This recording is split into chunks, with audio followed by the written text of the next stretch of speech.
नमस्कार दोस्तों, मैं अंकुर उपाध्याय स्वागत करता हूं आप सभी का एक बार फिर से अपनी नई वीडियो में। दोस्तों यहां पे आप सभी के साथ बात करने वाला हूं। सबसे पहले भारत का क्वार्टरली जीडीपी डेटा आया है इस बार।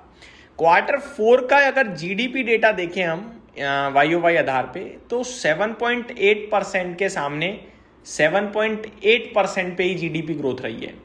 एक्सपेक्टेशन 7.2% की थी, यानी एक्सपेक्टेशन से बेटर परफॉर्मेंस रही है। बट इसमें मेरे को लगता है ग्रोथ से ज्यादा इन्फ्लेशन का रोल होगा। मैं आपको एक चीज बताना चाहता हूं, जीडीपी हम दो पैरामीटर्स पे आंकते हैं, हम सभी को पता ही होगा, एक रियल जीडीपी और एक नॉमिनल जीडीपी। फर्क समझिए, रियल जीडीपी ग्रोथ होती है कि इतना बड़ा है देश। नॉमिनल जीडीपी भी ग्रोथ ही होती है लेकिन उसमें इन्फ्लेशन इंक्लूड होता है। लेट्स अज्यूम ये एक पेन है, मैंने लास्ट ईयर ये पेन 100 रुपए का बेचा था एक, ठीक है, तो मैंने 100 का बेचा, 100 का किसी ने खरीदा, 200 रुपए का जीडीपी में कंट्रीब्यूशन हो गया। This is called real GDP. अब यही पेन मान लो 100 रुपए से बढ़कर इस साल 110 रुपए का हो गया। अब मैंने 110 का खरीद कर 110 का बेचा, तो ये इन्फ्लेशन जो है ना 10% का, ये नॉमिनल में काउंट होना चाहिए, होता है इनफैक्ट। तो टोटल जीडीपी अभी भी दिख रही है हमें ग्रो हुई है, एक ही पेन बिका है, वॉल्यूम सेम रहे हैं, लेकिन अब जो फिगर निकल के आएगा वो फिगर आएगा 220 रुपए का, ठीक है। तो यहां पे इन्फ्लेशन का एडजस्टमेंट भी एक तरीके से। अब इन्फ्लेशन इस साल आरबीआई की माने तो आरबीआई कह रहा भैया 5.1% का रहेगा और जीडीपी का अनुमान 6.9%। तो अगर आप जीडीपी काउंट करोगे तो 6.6%, माफ कीजिएगा, 6.6% से आगे बढ़ रही है। ये पिछले ईयर के कंपैरिजन में कम रह गई है, लेकिन पिछली साल जो इन्फ्लेशन था वो 3%, 2.5% था। डबल डिजिट में हमारी नॉमिनल जीडीपी नहीं पहुंची, उसके हिसाब से हमारी जीडीपी रह गई करीब करीब 9, 9.5%। लेकिन इस बार कितनी जा रही है मैं आपको बताना चाहूंगा। इस बार बताऊं तो 6.6% का है अनुमान जीडीपी ग्रोथ का, 6.6 प्लस 5.1% इन्फ्लेशन, तो ये हो गया 11.7, यानी इस बार डबल डिजिट में आ रही है हमारी ग्रोथ। तो ये चीज भी ना एफआईआई को पसंद आती है। बट खैर ये तो मैंने आपको समझाने के लिए डिस्कस कर लिया, इसको छोड़ते हैं, जीडीपी पे वापस आते हैं। तो भारत का क्वार्टर 4 का क्वार्टरली जीडीपी जो आंकड़ा आया है वो 7.8% का आया है, जिसमें अनुमान 7.2% था। तो ये मैं बोलूंगा बढ़िया है, ठीक है, इसमें दिक्कत नहीं है कोई।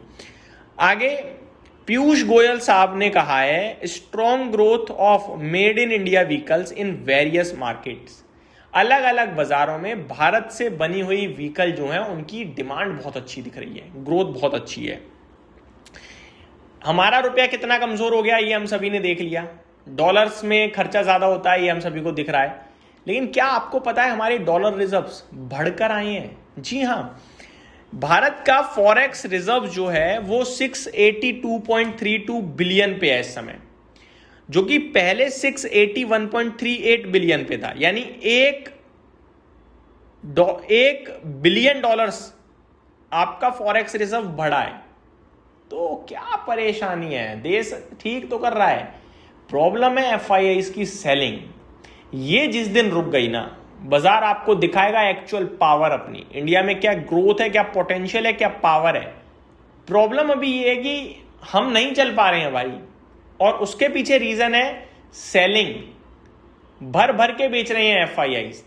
अब देखो सरकार को समझ में आ गई है कि एफआईआई बेच रहे हैं, परेशानी है, बाजार से लिक्विडिटी जा रही है, तो उन्होंने बॉन्ड्स के ऊपर सबसे पहले कदम ले लिया कि भैया टैक्स बेनिफिट है, इंटरेस्ट पे भी टैक्स नहीं देना। इक्विटीज के बारे में भी सोचना होगा, आम आदमी अब इन्वॉल्व है इक्विटी में। आप आम आदमी को बचाने के लिए ट्रेडिंग खत्म कर रहे हो, ऑप्शंस का काम खत्म कर रहे हो, फ्यूचर्स के डेरिवेटिव मार्केट बढ़ा रहे हो ताकि आम आदमी लॉस ना खाए। लेकिन आम आदमी के लिए कुछ पैसा बनाने के लिए छोड़ो तो सही, आम आदमी पैसा बना ही नहीं पाएगा मार्केट से, तो आपको क्या टैक्स देगा। तो मेरे हिसाब से, या आप सभी को भी लगता ही होगा कि एफआईआई के लिए इक्विटीज में भी सरकार को जल्द से जल्द राहत देनी चाहिए। इनफैक्ट एफआईआई क्यों, हम में भी यार, हम कौन सा कहीं विदेश के हो गए, हम में भी दो राहत। आपने कहा कि 2018-17 में कि एसटीटी हटा देंगे, long term capital gain tax ला रहे हैं। आदत ऐसी बिगड़ी कि आज तक आप एसटीटी भी ले रहे हो, long term capital gain tax भी ले रहे हो। इवन आपने long term capital gain tax बढ़ा और दिया, गलत है ना ये तो कहीं ना कहीं सरकार को कुछ छोड़ना पड़ेगा शेयर बाजार के लोगों के लिए। शेयर बाजार अब हमारे देश का छोटा नहीं रहा है, इसमें आम पब्लिक घुस गई है भाई। वो जो 1-2 करोड़ लोग होते थे, आज 13-14 करोड़ लोग हो चुके हैं। तो ये जितनी जल्दी मार्केट को, लोगों को समझ में आ जाए उतना अच्छा है, और इसके बारे में सोचना चाहिए सरकार को, मैं यही बोलूंगा। आगे बढ़ते हैं दोस्तों दूसरी अपडेट की तरफ। दूसरी अपडेट है अमेरिका से। अमेरिका का जॉब्स पेरोल डेटा आया है। तो यूएस नॉन फार्म पेरोल्स की बात करें, 1,72,000 का आंकड़ा है, 88,000 का अनुमान था, तो काफी हाइयर आ गया है। अनएम्प्लॉयमेंट रेट 4.3% के सामने 4.3% है, एक्सपेक्टेशंस भी यही थी। एवरेज आर्ली अर्निंग्स लोगों की 0.2% से बढ़कर 0.3% हो गई है, अनुमान भी 0.3% का ही था। तो एज पर एक्सपेक्टेशंस ही है, कोई दिक्कत नहीं है। Traders expect a quarter point increase in Fed interest rates by end of the year. इस साल के अंत तक 25 बेसिस पॉइंट का रेट हाइक फेड में देख रहे हैं जो ट्रेडर्स हैं। तो ये अपडेट थी, उम्मीद करता हूं जानकारी पसंद आई होगी। Thank you so much for watching this video, have a great day guys.